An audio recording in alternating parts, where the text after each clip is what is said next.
Well, I'm new at the DVCA job as CEO.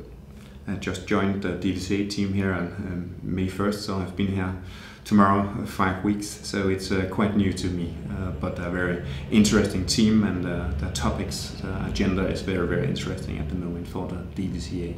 Well, the DVCA stands for Danish Venture Capital and Private Equity Association, and we have our members are private equity funds, venture capital funds, business angels, and then the different companies, lawyers and accountants that work for the funds and business angels are also members, but they're not direct members, they are associate members. So that's our model. Mm-hmm. And what's the purpose? What's the core? The core aim is to communicate about the agenda that influences the private equity and venture funds, and then influence the political process. The hot topic for DVCA right now is that we have a financial crisis, and our venture capitalists need money to their startup companies, the startup companies that come from out of universities.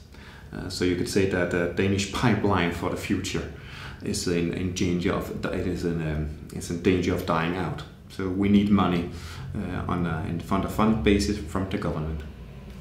That's the hot topic now regarding venture capitalists. Regarding private equity, there's a directive from the European Commission regarding regulation. How do the private equity funds manage their money? That's the other hot topic at the moment. Because we need a level playing field for all investors in Europe. And the directive goes in and says that the private equity companies need many new tools regarding how they manage their cooperation. And our saying is that why should there be different rules for private equity funds if you compare them to, for example, sovereign wealth funds. A sovereign wealth fund, if they own a company in Denmark, they don't need to regulate or be under those regulations, but a Danish private equity fund will be under these new regulations. So you give the Danish funds and other European funds a new regulation that will cost a lot of money, and that's not fair. That's not a level playing field. You need to differentiate between venture funds and private equity. Venture funds primarily invest in startup companies. If you take the pipeline, you have a good idea at a university or in some kind of academic milieu. You have a good idea or whatever. You take that idea and you start a company. Then the venture capitalists make investments in this company and takes it further on, and then maybe make an exit, or they take it to an IPO or something like that. And most often they don't borrow any money regarding this company.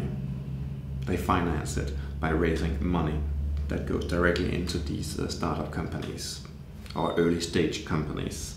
A private equity company is another corporate governance model. They buy existing companies from the stock market or medium-sized or small companies in many different areas of society or many different branches. Whereas venture capitalists, that's primarily in IT or clean tech or biotech. So you say that it's venture is primarily in high growth branches. Private equity covers all branches more or less.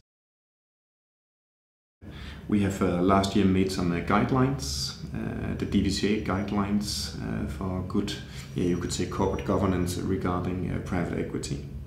And that's a platform that we say we need some more openness and transparency. So instead of the lawmakers make laws regulating the private equity funds, we say here we have some guidelines.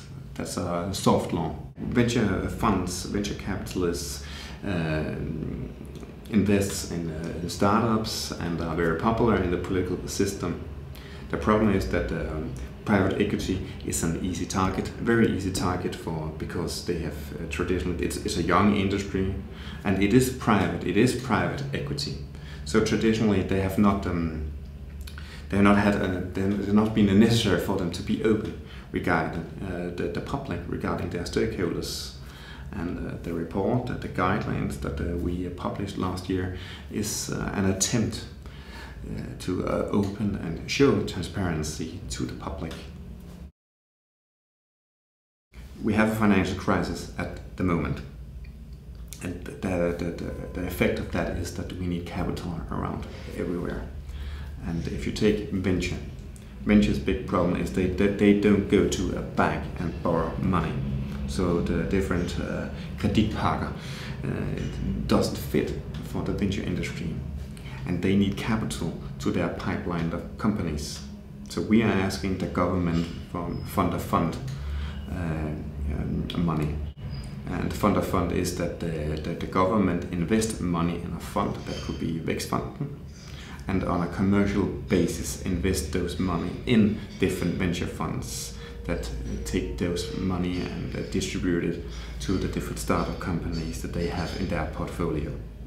Academic research on this topic is that there's a multiplicator effect that shows that every time you invest 1 krone, you get 10 kroner back. So if you invest 500 million kroner, you'll get an effect on the GDP for 5 billion kroner.